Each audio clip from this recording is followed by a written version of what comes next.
Dans le cadre de la mise en œuvre du 6e programme de coopération entre le gouvernement du Cameroun et le Fonds des Nations Unies pour la population, il est attendu l'amélioration de la compréhension du concept de dividende démographique, son rôle et son importance pour l'atteinte de l'émergence du Cameroun afin que les actions idoines soient élaborées et mises en œuvre. Le préalable, c'est que nous maîtrisons la fécondité. À travers la maîtrise de la fécondité, on peut la maîtriser à travers l'application aux méthodes de planification familiale qui sont proposées et qui permettront à chaque couple d'espacer ses naissances pour assurer la survie des enfants et d'avoir des enfants en bonne santé et d'investir maintenant sur ces enfants dans le domaine de l'éducation pour qu'on puisse avoir une population de qualité qui pourra à la longue contribuer donc à la croissance économique de notre pays. Durant les 2 dernières décennies, l'attention du monde entier a été de plus en plus centrée sur les interactions entre le changement de la structure par âge de la population, la croissance économique et le développement. En outre, les résultats des recherches ont montré que l'écart entre les taux de croissance économique de l'Afrique subsaharienne et ceux des autres pays émergents serait en partie dû aux facteurs démographiques, parmi lesquels le taux de dépendance démographique encore élevé résultant d'une forte fécondité.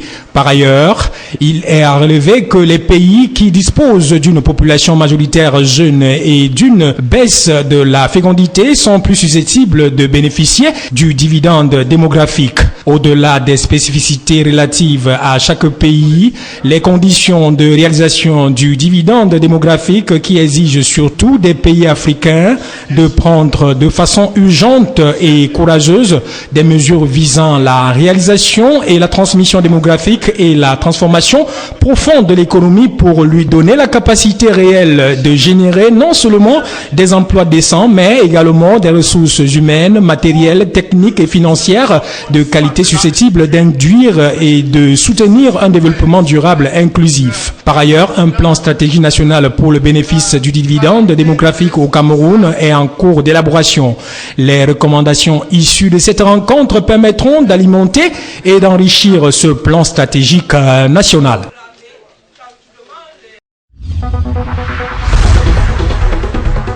C'est le ministre de l'Élevage, des Pêches et des Industries animales, Dr Taïga, qui a présidé la cérémonie d'ouverture de cet atelier à vocation internationale, regroupant les experts venus d'Europe et d'Afrique. C'est le tout premier du genre tenu en Afrique subsaharienne, consacré à la biosécurité et à la biosûreté du virus d'Ebola et qui ambitionne de préserver le continent noir des risques infectieux. Il est à rappeler que l'Afrique n'est pas à l'abri des maladies émergentes et réémergentes qui frappent les autres continents. Les ravages causés par le virus d'Ebola, heureusement stoppé dernièrement aux portes des frontières nationales, restent gravés dans les esprits. Le Cameroun, conscient et soucieux du danger que représentent les maladies émergentes, a initié un projet de mise à niveau du plateau technique du laboratoire national vétérinaire en collaboration avec la République fédérale d'Allemagne pour les analyses et le diagnostic des maladies à forte contagiosité.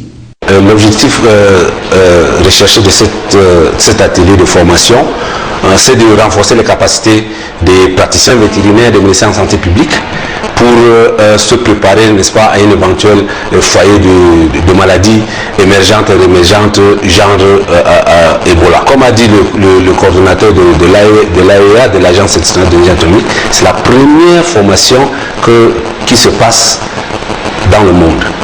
Et ça se passe en Afrique et ça se passe au Cameroun. Et ça se passe au Lanavette.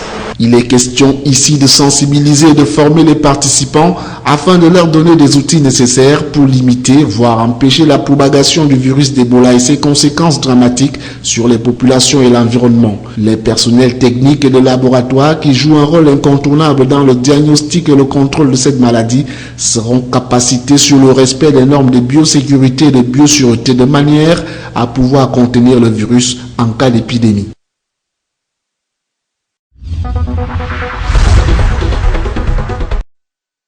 À l'issue de la réunion des chefs d'état-major de 5 pays engagés dans la lutte contre Boko Haram, devenu État islamique en Afrique de l'Ouest, le chiffre de 8700 hommes décidé par le chef d'État a été réparti entre les 5 armées. Ainsi, le Nigeria déploiera 3750 soldats, le Tchad 3000, le Cameroun 2650, le Niger 1000 et le Bénin 750. Sur le terrain, les 3 zones territoriales ont été définies autour du bassin du lac Tchad.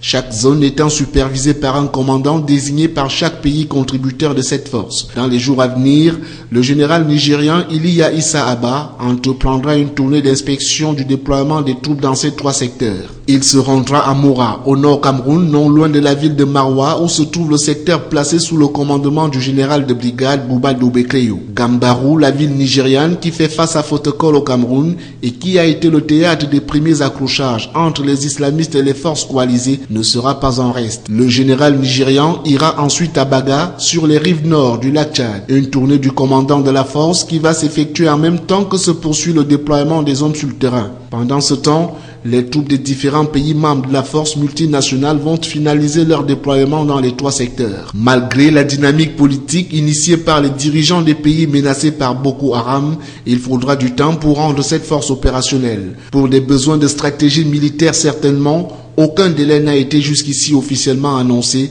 tout comme le financement de la force multinationale mixte reste une équation à plusieurs inconnues.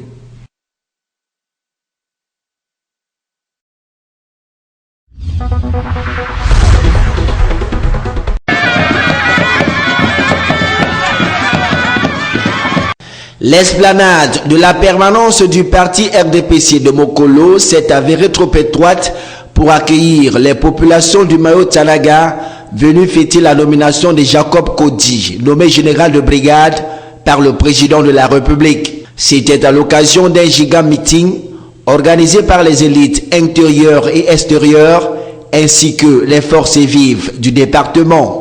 Tous ont tenu à manifester leur joie à travers des groupes de danse folkloriques, une marche de déférence et une motion de soutien que le protocole a eu du mal à discipliner. Le président de la section de Mokolo, au nom des populations, a dit toute sa gratitude au chef de l'État pour cette marque de confiance portée sur un digne fils du Mayo-Tchanaga. Ce serait une ingratitude de notre part si on n'organisait pas cette manifestation. Il fait suite donc à la nomination de notre digne fils, à la personne de M. Kodi Jacob, qui était récemment colonel et qui depuis la date du 13 août est monté au grade de général de brigade. Montrer aux promoteurs de ce pays, au président de la République, plus précisément au président national de RDPC, que nous avons accueilli avec joie cette promotion. Zokom Damien a rassuré quant à l'engagement des fils et filles du Mayo-Tchanaga à accompagner le chef de l'État dans la lutte contre le terrorisme et dans sa politique de grande réalisation à faire du Cameroun un pays émergent à l'horizon 2035. Dans cette motion de soutien et de déférence adressée au président Paul Biya, les populations et élites de cette circonscription administrative sont abondamment revenues sur les atouts de la politique du renouveau prônée par Paul Biya. Une marche de soutien a clôturé le meeting de Mokolo.